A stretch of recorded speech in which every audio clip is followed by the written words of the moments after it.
Hey everybody, it's Jason Blaha here, and I thought I would sit down and do a video for you guys and gals. Get a sip of my Mootopia.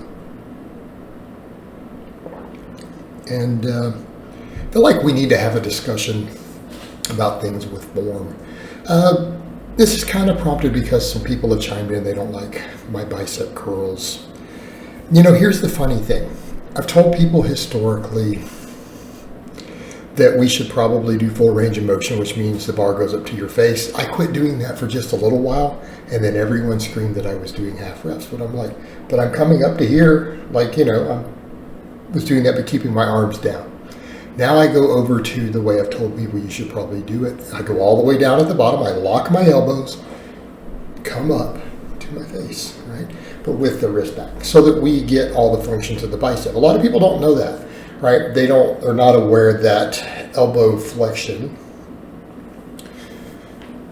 is not the only function of the bicep. That's the primary function in one of the heads. That's really all it does. But you have another head, right? Not here. This one hand is just flexion outside. This also is involved in shoulder extension. So that if you want to fully stimulate the bicep, you should probably consider doing that. Doesn't mean you need to do it on every exercise you possibly do, no. But it'd be a good idea to do so. Again, if you want to work the full range of motion of the muscle. You know, and you'll get people who are like, well, you do this wrong with it. But it's so interesting because no one thinks about the fact that we all have individual anatomies.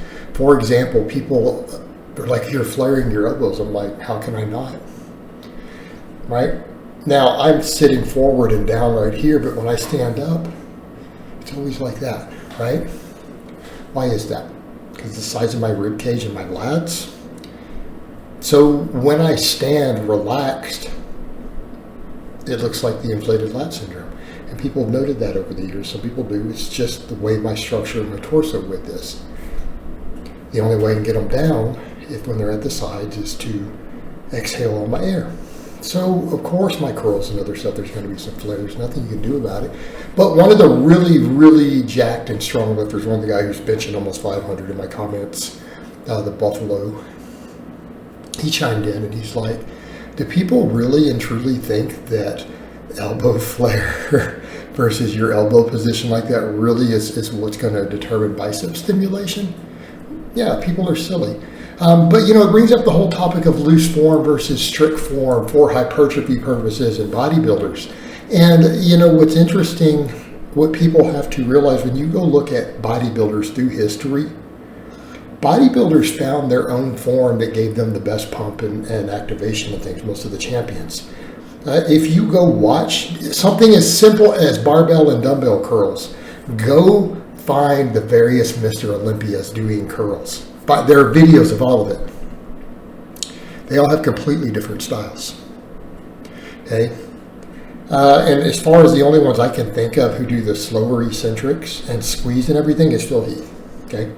Now I'm over here talking about bodybuilding. People never thought this would happen. My powerlifting channel. But no, realistically, he's the only one I really can think of. I'd have to go look at what Dorian did because I don't recall.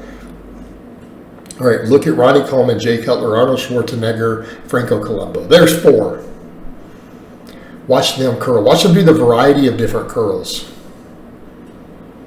They do a lot of swinging, a lot of cheating, a lot of really fast eccentrics. Anybody note this? All these guys have massive biceps. Okay, I gave you 4 and then named a 5th one who does the opposite. They all were Mr. Olympias. They all have massive biceps. Did anyone maybe factor in? And again, I know people say drugs and genetics. Of course, those are factors. No one gets Mr. Olympia biceps without great bicep genetics and boatloads of drugs.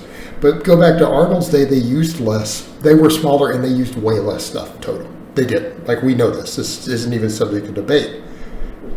Okay, but if you look at that era, the guys who were still the biggest, obviously using way less than these guys today, were competing against other guys who trained with different styles, and they were still bigger and bigger arms and other stuff, training with a much looser form. Here's the point I think people are missing with all these arguments of form. It's one thing when we're talking biomechanics for powerlifting to lift the heaviest weight. Okay? But when we are talking about hypertrophy, do people understand that tension is tension?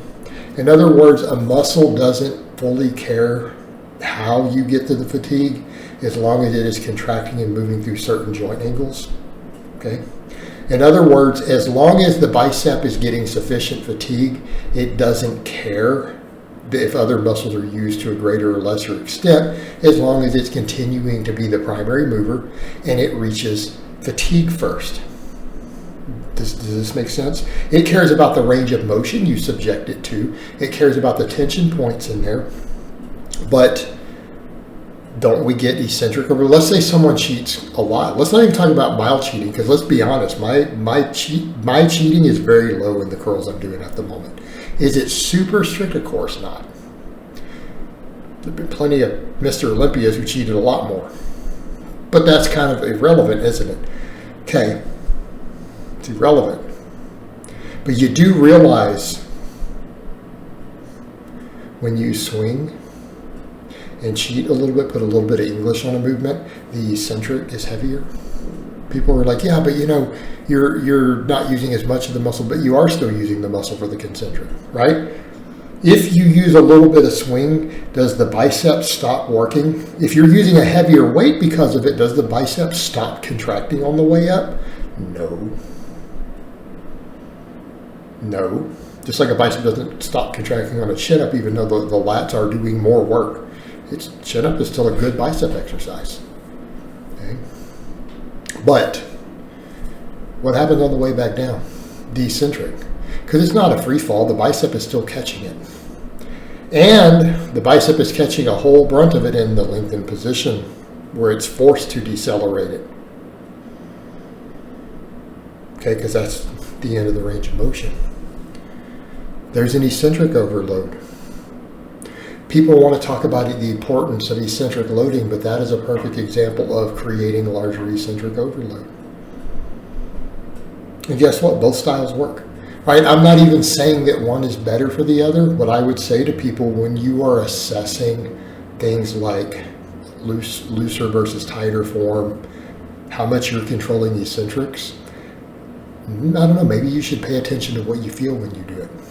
If something gives you a tremendous pump and stretch in a muscle and you feel an enormous activation and you know that you're taking the muscle through a fairly long range of motion, it's probably a pretty good technique for your goals, for you personally, as long as it's not creating injury. All right, guys, but that's really all I have to say on that today. I hope it's been informative, and I'll talk to you guys next time.